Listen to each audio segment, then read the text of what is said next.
Welcome to the Effortless English Show with the world's #1 English teacher, AJ Hogue, where AJ's more than 40 million students worldwide finally learn English once and for all, without the boring textbooks, classrooms, and grammar drills. Here's AJ with a quick piece to help you learn to speak fluent English effortlessly. I'm AJ Hogue, the author of Effortless English. Learn to speak English like a native. Join my VIP program now, today, at effortlessenglishclub.com, effortlessenglishclub.com. Commit, don't quit to my VIP program. Speak English confidently. Speak fluently. Speak English effortlessly. effortlessenglishclub.com. Commit, don't quit. Commit to my VIP program. Book club today. Continuing with our book club, 2 more chapters of The Hobbit today. I'm going to move quickly because I need to get going, and I've got a couple of babies that need to get to bed. So we're going to move on very quickly. I've got YouTube supporting members only for the comments right now. I'll turn on a few comments later. Let's just jump in. The Hobbit. All right, you'll remember Smaug the dragon was angered, right, by the dwarves. He came and he flew and he almost got them, and all the dwarves and Bilbo ran inside in the mountain, and then the dragon attacked the door, right, that they went into and destroyed it. So now they're trapped. They're trapped inside the mountain. Okay, so that's where we begin with chapter 13. The dwarves and Bilbo trapped inside the mountain. It's dark, and they're in that tunnel. So it's a kind of a tunnel that goes down into the big area inside the mountain. It says they scarcely dared to move. They're afraid to move because they don't know what's going on, right? They don't know where Smaug is, the dragon. They dozed. They woke up in darkness and silence. After days and days of waiting, it seemed. So they kind of lose track of time. They just stay inside there. They're scared to go deeper into the mountain because they're scared that Smaug might be down there, maybe being quiet, waiting for them. So they're terrified. They don't know what to do. They just wait there. They kind of fall asleep, and they wake up, and it's completely black. Right? There's no light. So they have no idea like how long they're in there. Finally, they're after what feels like days. They're not sure how many days, but they finally realize, well, we've got to do something. We don't have enough food or water. We've got to move. So they go back up to the top of the tunnel, and they try to open the door, right, the big stone door, but they can't. Smaug has destroyed it. It's all blocked with rocks and completely destroyed. So they're all, they're saying, we're trapped. And then suddenly it says Bilbo felt a strange lightening of his heart. The dwarves were full of despair. They were hopeless. But then Bilbo suddenly felt light. It's interesting. As if a heavy weight was gone from his shoulders. And he said, while there's life, there is hope. And he says the only way out is to go down. So you'll see that now this is another quite a large change. Actually, because now there's a danger. They don't know where the dragon is. They're trapped. They have to go down where they think the dragon might be. And all the dwarves are, oh my God, it's terrible. And they're afraid. And very strangely, Bilbo doesn't feel any fear. Quite the opposite. He feels the kind of lightness in his heart. Courage. He feels, maybe this is the first time where he really feels courage, like there's a danger, and instead of being overwhelmed with fear, or not overwhelmed, even just having fear and going forward anyway, this is the first time he doesn't feel any fear at all. In fact, he feels the opposite, almost just like a lightness, a relaxation, he just realizes we have no choice. We have to go down. It's the only way to get out. So let's just do it. He's just decisive. He sees what must be done, and there's no fear at all in him, which is quite interesting. It's like all these experiences now have led to him now having real courage in difficult situations. And he says, this time we have to go down to get out, and you guys, you all must go with me, right? All you dwarves must go with me. We have to go out. So it's our only choice. So they all start going down, and of course, as they get to the bottom, Bilbo says, they tell Bilbo, you have to go first, right? So of course he puts on his ring, but he can't see anything. It's completely dark, and he actually gets to the end of the tunnel where the dragon was before, and he falls down into that area, and he falls on the floor, and he doesn't move at all because he thinks, oh my God, the dragon's here, right? And he listens. And it's silent, silent, silent. And finally he just yells, catch me if you can and eat me, right? Like the tension is too much, but it's nothing. And he realizes the dragon's not there. He's not at home. The dragon's not there. So he's, right? So then he realizes the dragon's not there. So he starts yelling to the dwarves. He's like, we need to be able to see. So he yells to the dwarves, make a light, right? And the dwarves are afraid. Oh my God, what's he yelling about? And finally, he just keeps yelling, light, light. And they realize that the dragon's not there also. So they finally run up, and they have some, like a little torch in one of their bags. So they light it.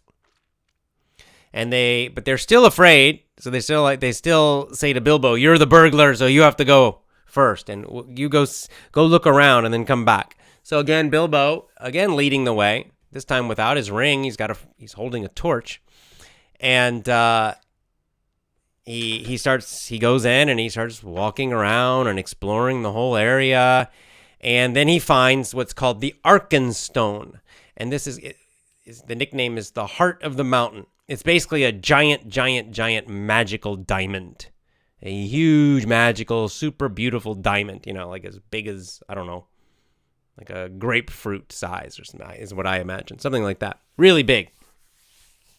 And, he's in there alone. And he says, well, I'm a burglar. They said I'm supposed to be a burglar. So he takes it and he kind of puts it in his one of his pockets in his jacket or something. And he says, well, I'll tell them about it later. But for now, I really, this thing is amazing. I'm going to keep this for a while. And they said I could pick anything I wanted as my reward. So I'm picking this. Since they're all hiding and afraid, I'm going to take this as a reward. And I'll tell them about it later. Okay, so then he keeps walking. He gets almost all the way, really far in. And then suddenly a bat comes and scares him. Like a bat comes flying, and he drops his torch. And it goes out. And then he has to yell again, help, help, help. Again, they're worried the dragon is attacking him. But finally they realize, if the dragon, he wouldn't be shouting, the dragon would just eat him. So they finally get enough courage, the dwarves do, to go in, and they meet up with him.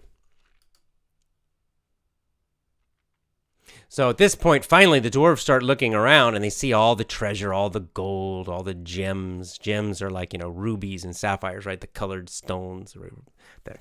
And they all start going crazy, just like grabbing gold and putting the gems and the rings and everything in their pockets, and they're filling up with all this stuff. Then they find like weapons, axes and swords and armor, and they put on all the armor. And then Thorin finds like some small, really nice armor, kind of magical armor made by elves, and gives it to Bilbo. He says, come here, and he puts it on him, and they get a helmet, so they're all got weapons and armor now, even Bilbo. And finally Bilbo says, okay, look, we need to stop. He says, Bilbo starts, worrying. Like, the dwarves they're really greedy. Okay, dwarves in Tolkien's world here, the dwarves are really greedy. They love gold and rich things, right? And so they're still kind of going crazy. They completely forget about the dragon and everything else. And so Bilbo, again, is the one who kind of tells them, hey, enough of this. The dragon might be coming back. We need to get out of here. And so Thorin, kind of makes Thorin wake up, and he realizes, yeah, we have to get out of here. But you'll see, again, through all this, Bilbo's basically the leader. He's the leader. He's the one stepping to the front. He's the one that says, we've got to go. He's the one that has courage. He's the one that's keeping his head calm while they're kind of going crazy. He's definitely the leader of this group now. Not officially, but, emotionally. In terms of practically. Okay, so Thorin, Thorin used to live in the Lonely Mountain, right, under this mountain. It's like a big city, an underground city. So Thorin says, I remember this place. I used to live here. I'll never forget it. And so with Thorin leading the way, they kind of go all through all these big, halls and all this amazing stuff. And they get out to the front door, right? They get the front gate and they finally get outside. And they see down below the ruins of another town. And then they start talking, like, what are we going to do? Because they're like, well, we still don't know what happened to the dragon. Where's the dragon? Is he hiding on the mountain waiting for us? Is he out doing something and he's coming back? And so they finally, Balin, one of the dwarves, says, oh, I know if we walk for about 5 hours on the side of the mountain, there's kind of like a tower. We can go there, we can hide, and we can also look out and we can kind of see a long distance, and maybe we can see him coming and try to figure out what's happening. And so, basically the rest of this chapter, then they just walk and they find that tower and they go inside the tower and they all take a break and rest. And then they're all wondering, where's the dragon? Where is Smaug? Where is Smaug? They have no idea what's going on or where he is. All right. And then in the next chapter, we go to chapter 14. In chapter 14, we find out what happens to the dragon. Now, the dwarves and Bilbo don't know this, but basically this chapter 14 goes back 2 days to when Smaug first left the mountain really angry, and that he destroys the door, and the dwarves are trapped in there. And then what happens? Well, basically, then this chapter is... happens in the lake town. Remember the lake town that they were at? It's a lake right near the mountain, full of men. So there's some men there, and they're looking up at the mountain, and they see these lights. And first they start saying, oh, look, it's gold. The dwarf king is making gold in the mountain, and they're all excited, and all the people start coming out of the city to look. And then, of course, they realize, no, it's not. It's not gold. They're not making gold in the mountain. It's the dragon, and he's coming. He's coming towards us. So they all, they make the alarms, and they all run, and they grab their weapons. They grab their bows and their arrows, and they cut all the bridges so that the city's just out there, floating remember, it's a lake town. It's in the middle of the lake. And so, the good news is, like it says, the dragon did not find them unprepared. So they have enough time, luckily, to get ready and have their weapons, and they're ready to fight. So they're not surprised by the dragon. So the dragon comes, and his first plan is to go over the bridge and destroy the town, but he can't. And it says because the lake is cold and wet, he has fire, he can't swim. So what does he? So instead, what he does, he flies above the town, and he kind of flies down, and he breathes fire onto the town, and he burns up some buildings, and then he goes up again, and then he flies back down, and more fire, and he just keeps doing that, going up and down, up and down. And as he's flying down, they're shooting arrows at him, right? And they're just hitting him. They're bouncing off of him because his skin, his scales are so hard, the arrows can't get through. But they make him really angry, so it says that he goes into a rage, right? He goes into a rage. He's so angry that they're fighting him and shooting at him that the dragon he's just full of anger. Like rage means like super anger, like extreme anger. So he's super, super, super, super, super angry and just going crazy, just trying to burn and destroy the whole town. That's it. And he thinks the dragon feels like he's, the men can't do anything to him. Like he's so powerful and they're so weak. So he's not worried at all. Okay. And so he's gradually destroying the town. And then finally, a lot of the town is burning, and then people start jumping into the water, and it looks like the dragon's going to destroy the entire town. But there's still one little group of archers, right? Guys with bows and arrows, shooting arrows, that are there. And the captain is named Bard. And he's kind of like this tough warrior, tough fighter. And he's using all his arrows, but he's got only one arrow left. And he's about to, he's like, I've got to shoot the dragon with this one last arrow. And as he's about to shoot, a bird comes onto his shoulder. And it's a thrush. If you'll remember in the last chapter, there was a thrush bird listening to Bilbo and the dwarves talk. And Bilbo was talking about the dragon, and Bilbo was talking about how it had one weak point under its arm.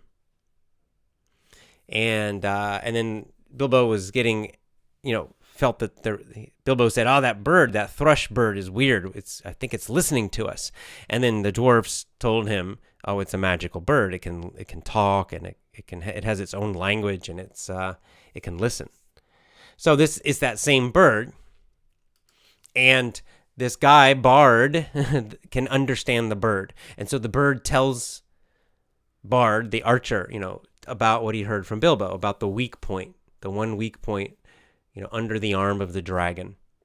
And so Bard can understand the bird, and so as the dragon's coming back down, it turns, and it's kind of in the moonlight, and Bard sees the one weak point where the dragon has kind of a hole in his scales, in his armor, and he shoots it. He shoots this black arrow, and it goes into that one weak point, and it goes all the way into the dragon, and kills him, and the dragon falls onto the town and destroys the whole town, and the dragon dies and sinks to the bottom of the lake.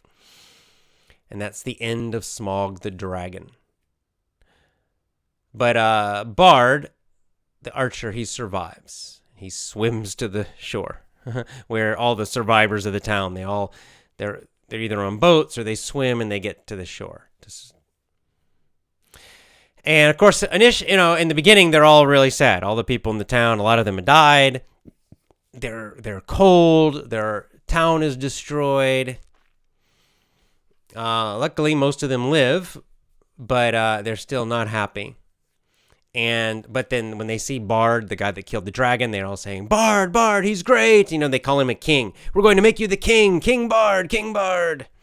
And then there's a little bit of politics, because remember, there's a guy called the Master. He was kind of like the mayor of the town, and he doesn't like that they're this Bard guy, right? He's this politician. He's really smooth. And so what he does is, this kind of politician, the guy that's the leader of the town, because he's afraid they're going to replace him and make this other guy the king, right? The Bard, the guy who killed the dragon. He gives a speech, and he blames the dwarves for everything. So he tries to distract everybody so that they don't replace him. Instead, he wants to focus them to get angry at the dwarves so that he can still be the leader of the town. And so he says, it's the dwarves. They made the dragon angry. They caused the dragon to come here. And so he gets everybody angry about the dwarves. And then they all remember, suddenly, they're cold and they're upset, but then they suddenly remember there's a huge treasure, right? There's gold and diamonds and everything in the mountain. And they all suddenly realize, oh, wait a second. There's a treasure there in the mountain, and we can get it. Probably the dragon already killed the dwarves. And so it's just all that treasure's just sitting there. We can all go get it.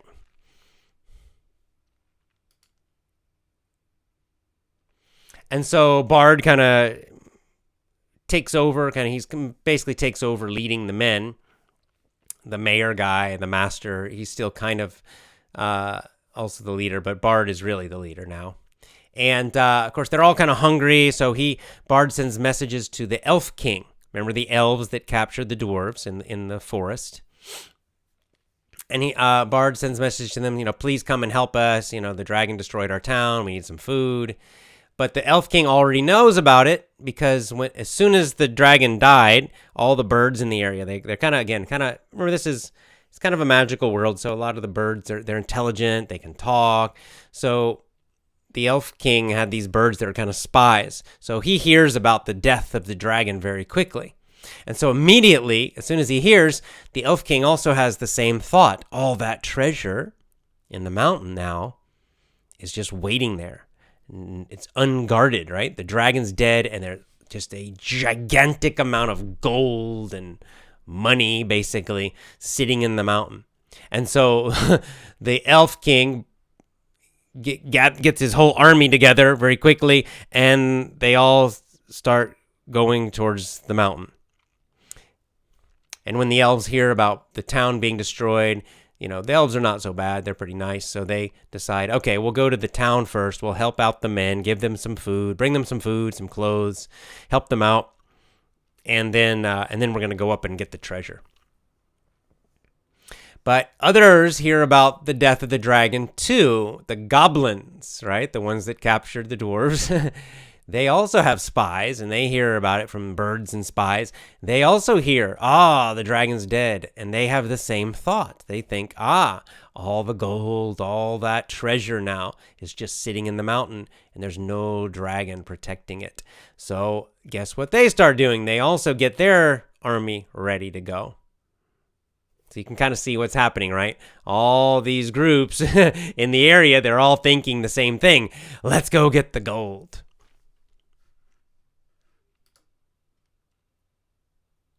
So 5 days after the dragon dies, the elf army arrives at the lake town, and they help out the men, right? And the women. They help out they're called men, human. They're basically humans in this world called Middle Earth. In Tolkien's world, he calls them men with a capital M, men. It basically means humans, like you and I. So anyway, they arrive at the lake town, and they help them out, and then a lot of the men also get their armor and their weapons, and they join together with the elves. They kind of form one army. And after they help everybody out, the elf and human army together, they all march to the north to the mountain to get the treasure, to get the gold. And that's it. We're going to stop it there. A little bit shorter today.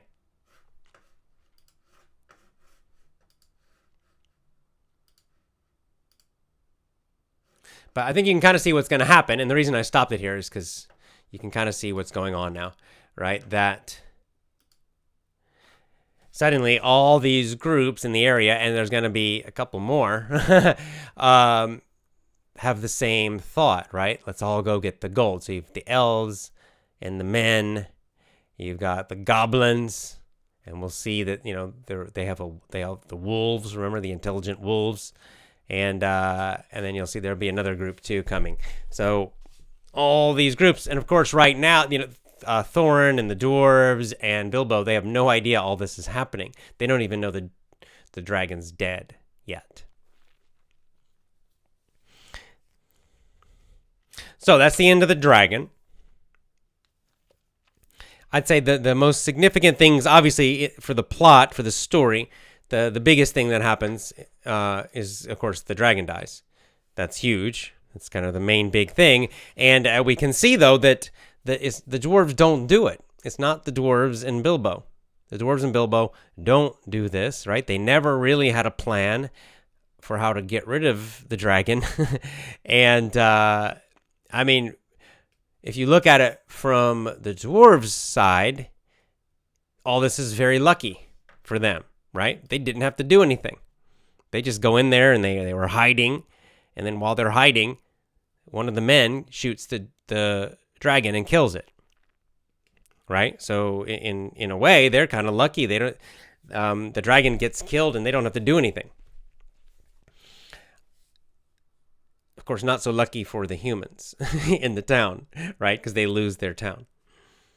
So you can see, you can see the conflict that's coming now, right? The men, the elves, and you can imagine the dwarves, right?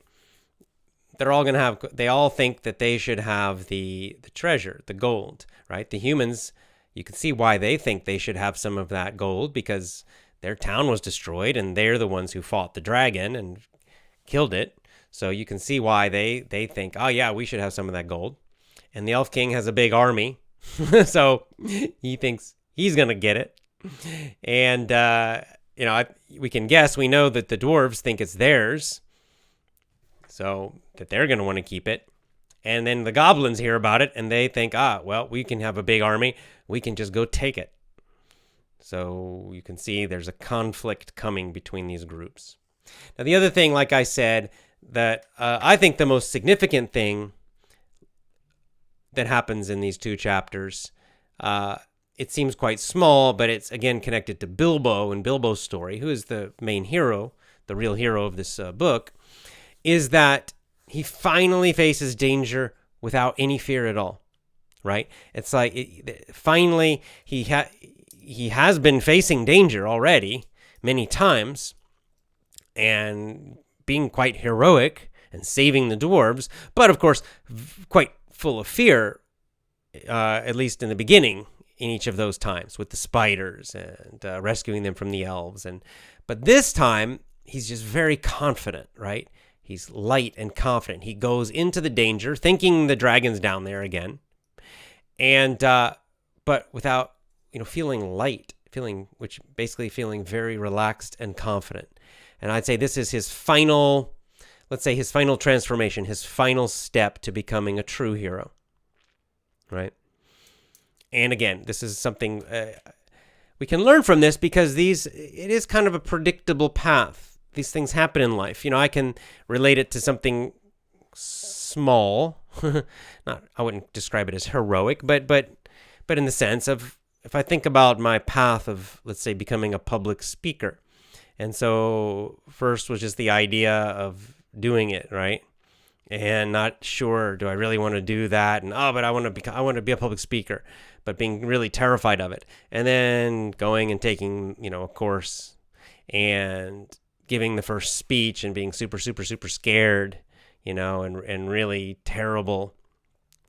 And then, giving more speeches, and, eventually becoming decent, not bad, but still very nervous before each time, right? So kind of like Bilbo, right? So now taking action, doing a decent job, but still quite afraid. And then finally, as the final step in public speaking for me, was where the fear disappeared. And now, instead of fear, I feel excitement, right? So if I'm going to give a speech or do a seminar with a big audience, I don't feel fear anymore. Now I'm excited about it. I like the energy. I'm excited. Yeah, this is great. Yeah, I feel relaxed and excited, kind of like Bilbo was feeling as he was going into what he thought was danger. And so again, I think that the reason this kind of what we call the hero arc, the hero path that you see again and again and again in stories like this, the reason it's popular and the reason it's useful is because it shows us kind of a very common path, the kinds of things that typically happen to people as we face difficulty, face big challenges. And it might be something very small, like just learning public speaking. It might be a true danger, like something much bigger. But you see this kind of process happening again and again, and so we can see that it's predictable. So then, and the good news about that is then that when you start something, you can kind of know what to expect in general. You have a kind of a general idea. You can know kind of what's going to happen if you just have some faith. You can know that in the beginning you will feel terrified. You can know in the beginning you'll probably fail a few times in the beginning. Hopefully you're lucky that somebody helps you, or you fail but you're not destroyed, right? You fail but you survive and keep going.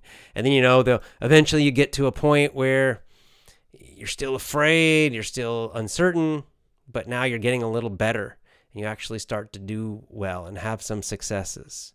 And then your successes grow better and stronger. Your confidence grows and grows. And then finally, you reach a point where you have a very high level of confidence and success in dealing with the challenges. You've become a master. You've become, a hero, whatever, right?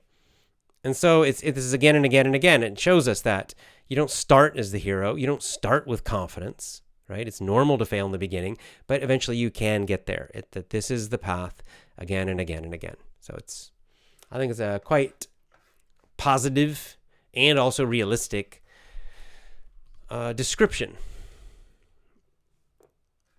Okay, let's get into our comments now. Vladislav is fasting. I'm going to finish a 48-hour fast this evening. Great. Okay. Here we go. Vladislav says, Bilbo got rid of one problem, the dragon, but got another. Everyone wants the treasure. Yeah, out of the frying pan, into the fire again. This is another thing we could see that that happens in this story again and again and again. That is indeed part of life. That as you're facing something in life that's a challenge, that's difficult, a big project, anything, that this is very common. That as soon as you solve one problem, a new one appears, often a bigger one, right? Tony Robbins has a phrase for this, which I like. He calls this better quality problems. And Tony kind of, he makes the point again and again. It's a nice point because he says that, people think that if they succeed, if they become really good at something, if they become rich, whatever, they think that, then they'll have no problems, right? Then problems disappear. But that's not life. There will always be problems, right? There are always challenges, right? Life never does exactly what we want it. We're not totally in control of everything. So there are always going to be difficulties. Always. And as soon as you solve one, you think, I just got to solve this one, and then I'll have great success. And you solve it, and you have a success. What happens next in life? A new one appears. A new challenge appears. A new problem appears. It's endless. It's endless. But that's the good news is, as Tony says, is that what often happens and what's typical in life is that as you get more success, as he describes it, the quality of your problems gets better, right? They may still be difficult problems, but they're better problems to have. So for example, obvious example, you're poor and you're starving and you're super stressed about money. That's a problem. So then you work and you work and you work and you become very rich, a multimillionaire. Do your problems end? No. Now you've got other problems. How do you keep your money? How do you invest your money? How do you deal with taxes? How do you deal with people who want to cheat you and want to get your money? Etc. Right? Those are problems, and some of those problems can actually be quite difficult. But it's a higher quality problem, right? They're better problems to have. It's still a problem, but it's better to have a problem. Like, what do I do with all my money is a better problem than how can I eat? Because I have none, right? So you keep getting problems, but hopefully the quality of the problems gets better.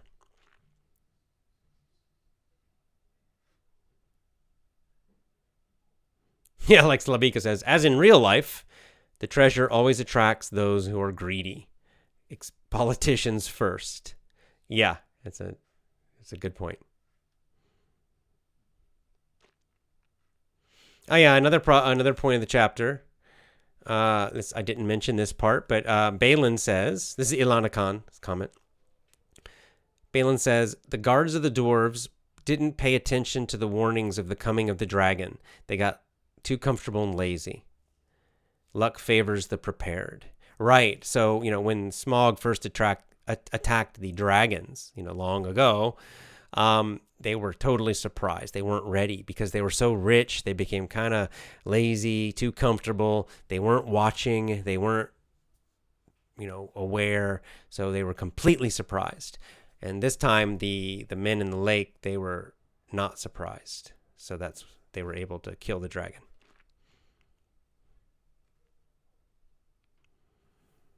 Ilana Khan says, even in the fairy tales, gold and love of power can drive people crazy and manipulate the masses. The real bliss is to be satisfied with what we have. Yeah, we see that the dwarves get crazy about the gold. We see the humans are going to be crazy about the gold. We see the elves are going to become crazy about the gold. The goblins and the wolves. So you've got, now everybody's gold crazy. They're all going to be ready to fight each other for this gold. Yeah, like Ruslan, this is a good way to say it. Ruslan says, Bilbo is so accustomed to danger, he's used to it now.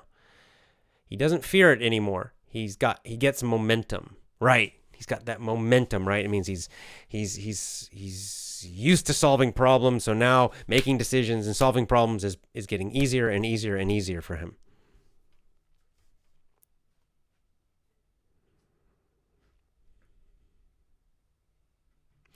Juan Olarte says, becoming a hero requires a lot of courage and overcoming many challenges in life. You've got to have a huge heart for others. I like the part about many challenges because we see that's a obvious message of this story. Bilbo doesn't just overcome one difficulty, right? It's a whole process, right? From the very beginning of the book until this point, and there's still more to come. It's one problem and then another challenge, and he grows gradually, right? It's not just suddenly he overcomes one thing and yay, everything's great now he's a hero. No, it's again and again and again and again and again.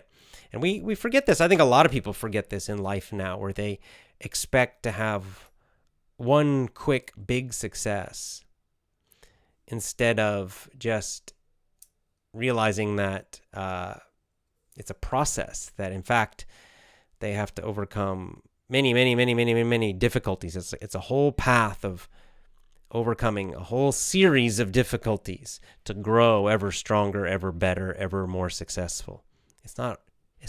Success is not a sudden thing. Usually it's a process that takes time and many challenges.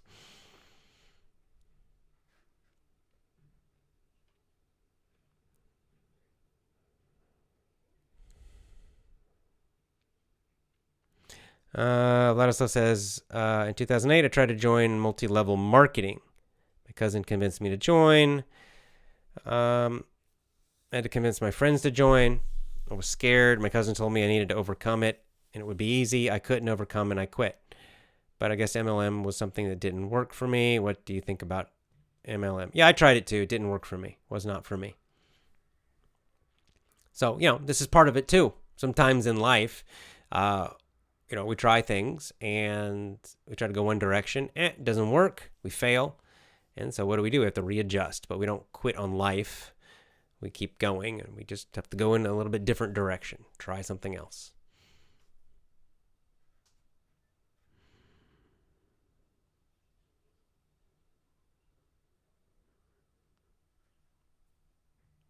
One says again, life is full of challenges every day in our lives. We must motivate ourselves. It's hard to keep motivation high. Yep. Deepak Sarkar says, what drives Adam to eat the fruit from Eden is the love of pleasurable things. Evil always tries to drive people showing other things. Yes, indeed. Deception. All right, I'll open this up to overall comment, everybody, and then we'll get going. Just gonna go a little faster today, like I said, just a few more minutes, and then I gotta go a couple more minutes, and that's it.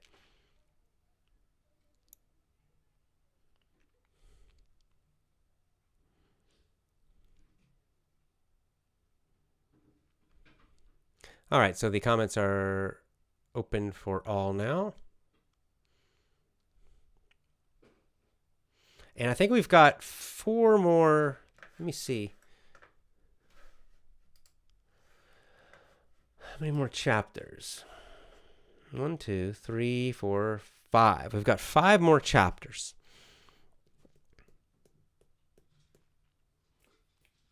Yeah, 5 more chapters. We'll see. I'll see how. I'm not sure. Maybe we'll do. If I can, I'll do 3 next time, but I don't know. We'll see. But anyway, we've got 2 or 3 more shows to do to finish this book, I would say. Army Ant. Do you know the Russian author Nick Paramov, who wrote sequels about a relative of Frodo Baggins? Nope. No, I do not. Never heard of that.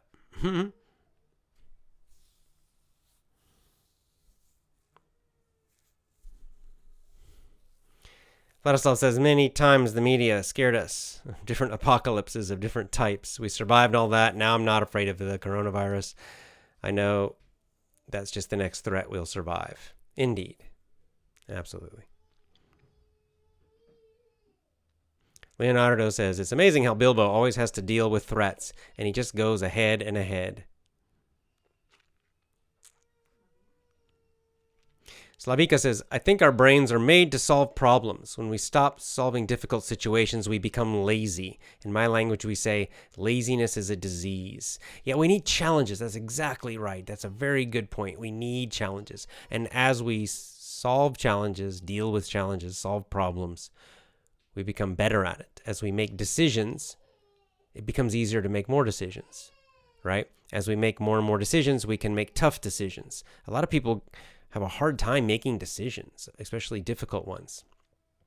But the more you do it, then the easier it gets. You do it faster. You make better decisions. So it's kind of like that muscle thing. Use it or lose it, right? It's exactly right. It's not just muscles. It's also our minds.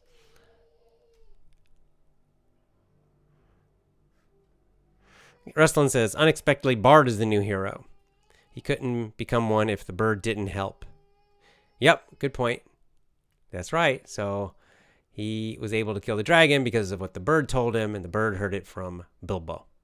So Bilbo had a small part. Maybe he didn't kill the dragon himself, but he did have a small part in seeing the dragon's weakness, which led to the dragon being killed. So again, Bilbo had his little part to play, even in the death of the dragon.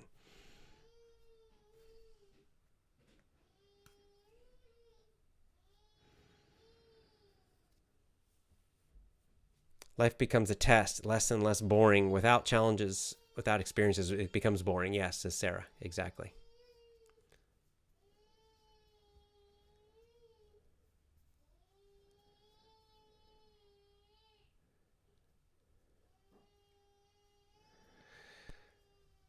I do not want laziness in my life, says Juan. Yes, indeed. I agree.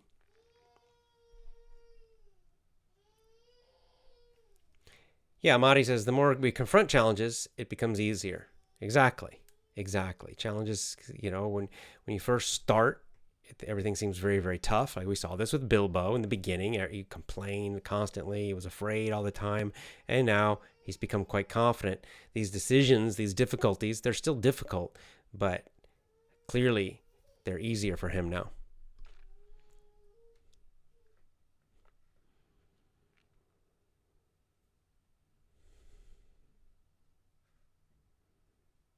Okay, a couple more, and then I'm going to go. I hear a baby crying.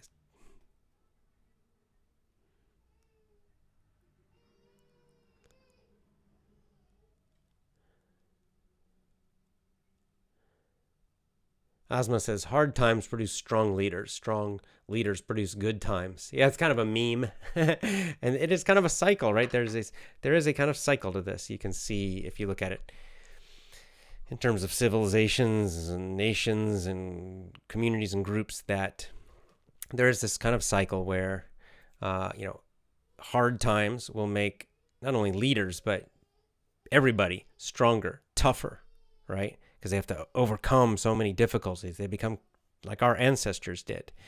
And then because they overcome those challenges and they have success, they typically will build a society, a civilization that is more comfortable, that is safer.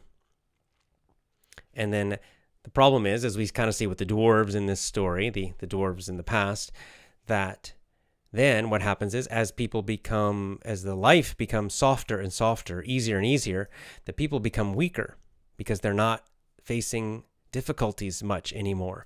They're not forced to overcome hard challenges. Life becomes easier and easier and easier and easier, so they become weaker and weaker and weaker and weaker.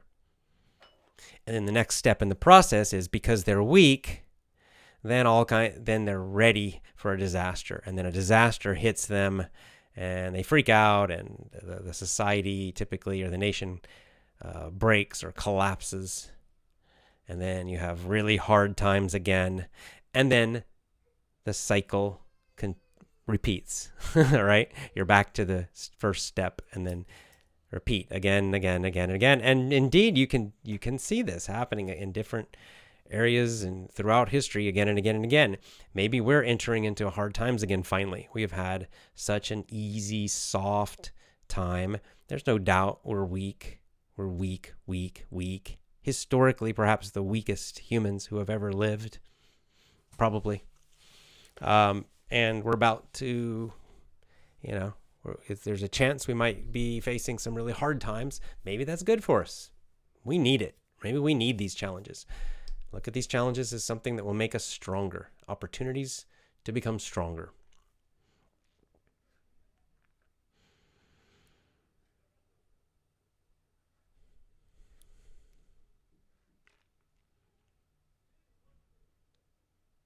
Yeah, which is exactly what Yusufian says. Challenges make us stronger. That's right. And this is how we get stronger, right? You want your muscles to get stronger. There's only one way to make your muscles stronger. You have to challenge your muscles, right? By lifting heavy things. And then when that becomes easy, then you have to lift even heavier things. You've got to constantly be increasing the difficulty. If you don't do that, the muscles stop getting stronger. If you don't challenge your muscles at all, just sit in a chair all day and never do anything hard or difficult, your muscles get weaker. And I think this is a quite similar thing that happens emotionally and mentally.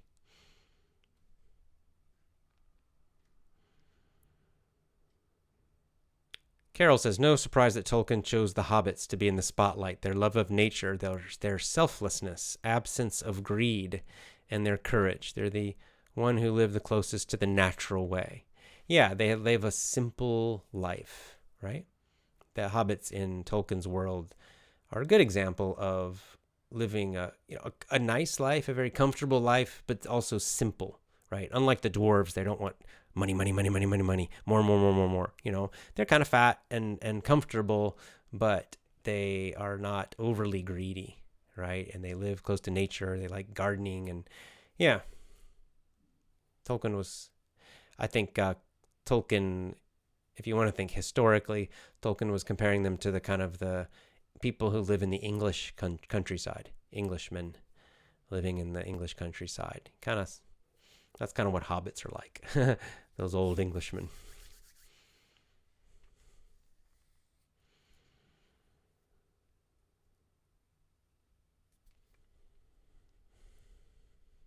Yeah, like Ozma says, in life the ride never ends. Be prepared to go with a clear mind, just how you told us to survive. Indeed, that's right. And don't worry about the challenges, the difficulties. It's still, the difficulties we face now are nothing compared to our ancestors, right? Life is still super easy compared to what they had to deal with. So we have no right to complain about it. We also have no reason to fear.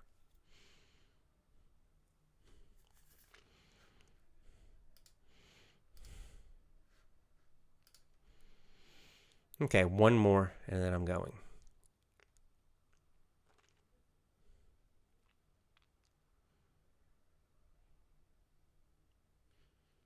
And as I said, I think we'll finish this. Yeah, I think we'll finish The Hobbit. It's either 2 or 3 more weeks. We'll see. One of those two.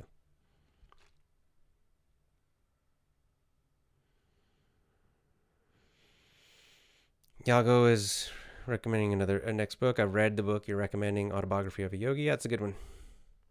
Okay, so Bahar just kind of summarizing, challenges make us into a champion. Indeed, you don't become a champion without great challenges.